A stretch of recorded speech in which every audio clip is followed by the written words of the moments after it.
asalaamu calaykum waraxmatullaahi tacaala wabarakaatu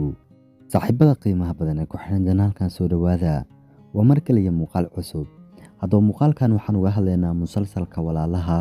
dabcan xalqadiisa 39aad goosgooska koobaad ayaanu ku falanqaynaynaa ee ku soo dhowow inta aanaa muuqaalka gudagelin fadlan daawada muuqaalka laag noo saar sidoo kale haddii aad ku cusub tahay janaalkeena subscribe saar waa mahadsantii intaa kabacdi ee ku soo dhowow haddaba goosgooska ayaa runtii mid iska yar goosgooska ayaa ugu horreyntii waxaan ku arkaynaa ninkii cumar ahaa oo soo badbaadiyey walaashiisa aasiye kabacdi markii uu aasiye soo badbaadiyey waxaa loo yeedhayaa gargaarka degdega ah islamarkaana waa la qaadayaa laakiin waa uu hadlayaa oo waxa uu dhahayaa adiga ayaa sameeyey sidan soo ma aha wuxuuna arrinkaas ku leeyahay ninka toolgaal lagu magacaabo sidoo kale waxa uu ku dhahayaa waad xamil weyday soo ma aha waxaadna istiri ayagoo nool nolosha ku gub soo ma aha markaas kabacdi toolgaa ma aha mid hadlaya haddaba islamarkaana dooruug ayaa hadlaya wuxuu dhahayaa hadda marunbaa adiga miyaa sameeyey haddana mar kale ayuu dhahayaa isagoo xanaaqsan codkana kor u qaadaya waryaa adiga ayaa sidan sameeyey soo ma aha macnaha asaga waxau dhahayaa wiilkayga adigaa sidan sameeyey soo ma aha ayagana wiilkayga macnaha af soomaali ahaan kulley waryaa unbay noqonaysaa yacni wiilkayga saxda ugama jeedo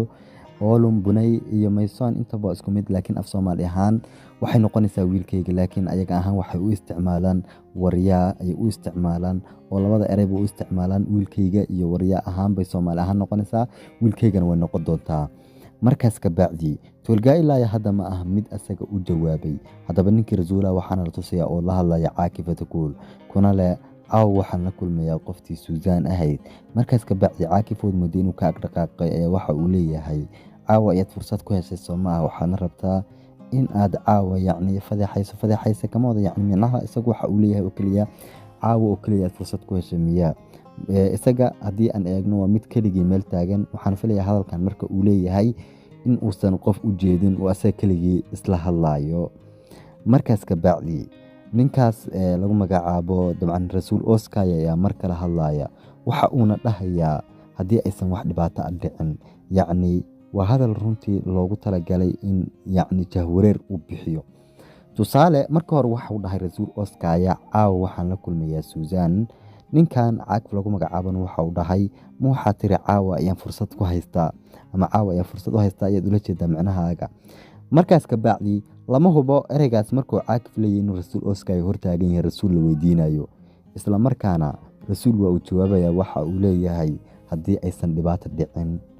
taasna shaki badan bay dhaliso waxaa la mooday in loola jeedo yacni caawa ayaan wax u soo bandhiga rabaa suusaan haddii aysan dhibaato dhicin saas inuu ula jeeda ayaa la moodaa saan wada ognahayba xalqadii u dambeysay rasuul oskaya iyo aylaa ma ahan kuwo isfuray oo waa kuwo dib u loo midoobay sababo jir awgees sida saxaafadda in ay ka cabsadaan waxayna ka shakiyeen inay saxaafaddu ka gudbin doonto warbixinno qalada sidaas daraaddeeda ayaga ma ahan kuwo isfuray oo xalqad u dambeysayba saan hore usoo sheegnay ku falanqaynayba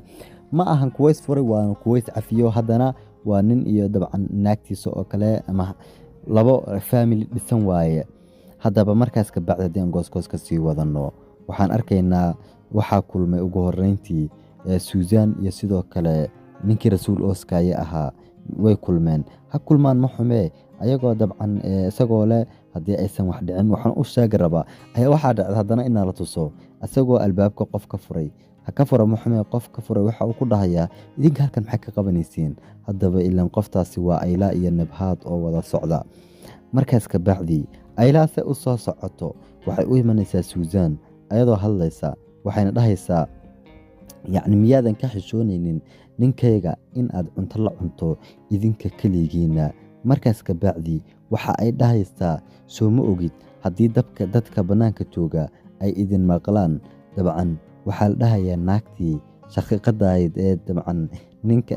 xaas kale waddooyinka la istaagi jirtay ani micnaha waxay ula jeeda hadalkaas ma garanayay laakiin keliya waa meesha sidaa ahay tiri weye iyadu waxaa macnaha magacaaga waxaa weye dadkuna kugu yeedhayaan naagta ninka xaaska kala qaba la warwareegta markaas kabacdi waan wada ognahay turkida inay islaamiyin yihiin sidoo kale ay guursadaan 4 oo ay jiraan taxanayaal badan oo dabcan actor ama qof laba guursaday taxana laga soo sameeyay waan aragnay oo wax dhibaato ah ma jiro laakiin haddana waa fadeexad ayay leedahay iyadoo dadka bannaankuna soo ma ogid inay kugu yeerayaan naagta la kulanta ninka qaba xaas kale.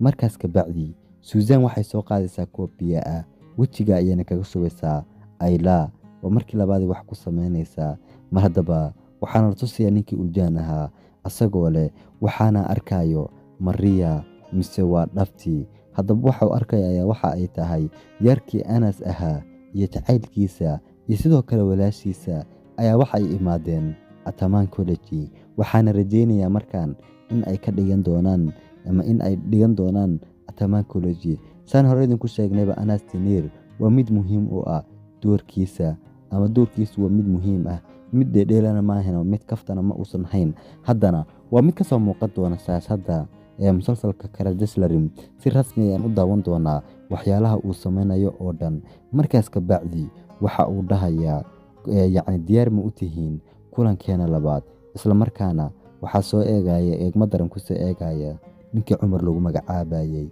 Haddaba adiga maxaad ka aaminsan tahay ninkan dhankii toolga muu galayaa? Saan wada ognahayba waxaan idin sheegayaa ugu horeynta asxaabtayda qoftii Jamiile lagu magacaabayay waxaan rajaynayaa in ay taxanaas kaga baxday, sababtoo ah dhanka Instagram-ka macasalaamiin badan ayay soo dhigtay ayadoo dhammaan sawir la gashay jilayaashii musalsalka walaalaha sidii ay u macasalaameeyeen Qadiir iyo dabcan qoftii Melisa ahayd. Marka sidaas daraaddeeda iyaduna macasalaamo badan ayay bixisay. Waxaan rajaynayaa kulley in ay taxanaha ka baxday ama xilli aan macquul ahayn la keeni doono, sababtoo ah mar haddii ay iyada taxanaha ka baxdo ninkan toolga lagu magacaabo waa mid ku soo laabanaya sidiisii hore. Haddaba su-aasha isweydiinta mudan ayaa waxa ay tahay toolgaaxa isu noqon doonaa ciqaabtiisu marka la ogaado inuu asaga gubay meeshaasi, say noqon doontaa ciqaabtiisu. Cumar ma laga yaaba in uu argudo walaashiisa uu toolga meel iska mariyo ma dhici doontaa? Kolley xalqada soo socota ayaan ogaan doonaa, inkastoo gooskooska labaad yacni Britoola la baahin doono, bal gooskooska labaad ayaan ka warsugaynaa. Marka gooskooskii koowaad ee xalqada 39 faaladeedu intaas ay ku eg tahay ee muuqaalkan like-tiisa iska saar. dabcan musalsalka dhaawaca qalbigana waan soo wadaa inkastuu dhammaan rabo muuqaalka xiga ayaan rajaynayaa in xalqadiisa saa ka soo baxday aan ku faaleeyo. Marka musalsalka aad jeclaan lahayd in aan soo falaqeyno bal dhanka commentiga nagula wadaag. waa mahadsanti daawada intaa ka bacdi waa anigoo saaxiibkiina Khaalid ah oo mar walba garab taagan. waxa aan idinkaga tegayaa wasalaamu calaykum waraxmatullaahi tacaala wabarakaatuh.